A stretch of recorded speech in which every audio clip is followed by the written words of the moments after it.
we're putting a 50% tariff on above.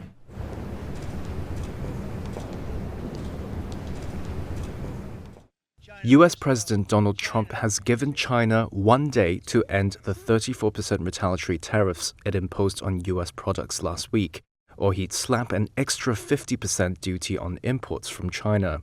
It's an escalation in a trade war that has sent global markets into a downward spiral and stoked fears a recession is around the corner. Trump gave his ultimatum to China at the White House on Monday. If that tariff isn't removed by tomorrow at 12 o'clock, we're putting a 50% tariff on above the tariffs that we put on.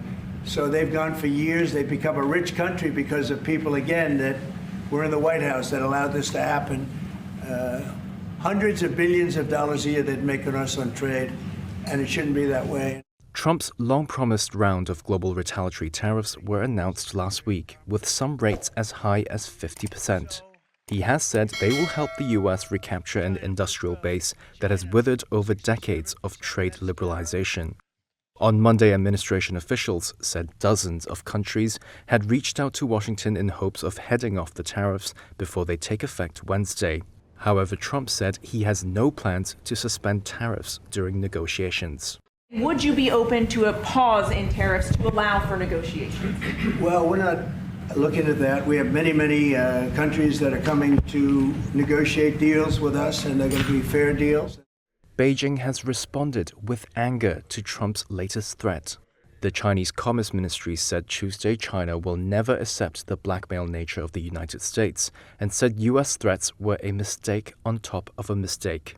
Trump said Monday his administration would open trade talks with Japan, one of Washington's closest allies in Asia. Meanwhile, the EU has proposed counter-tariffs of 25% on a list of U.S. goods over Trump's earlier steel and aluminium tariffs, according to a document seen by Reuters. EU Trade Chief Maroš Šefčovič said Monday they're ready to negotiate a zero-for-zero deal with the Trump administration. While the EU remains open to and strongly prefers negotiations, we will not wait endlessly. The 27-member EU bloc is struggling with tariffs already in place on autos and metals. It also faces a 20% tariff on other products on Wednesday. And Trump has threatened to slap tariffs on alcoholic drinks from the EU.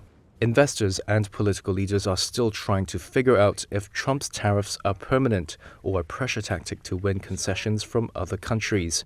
And many investors are now betting that the growing risk of recession could prompt the U.S. Federal Reserve to cut rates as early as next month. Fed Chair Jerome Powell has so far indicated he is in no rush.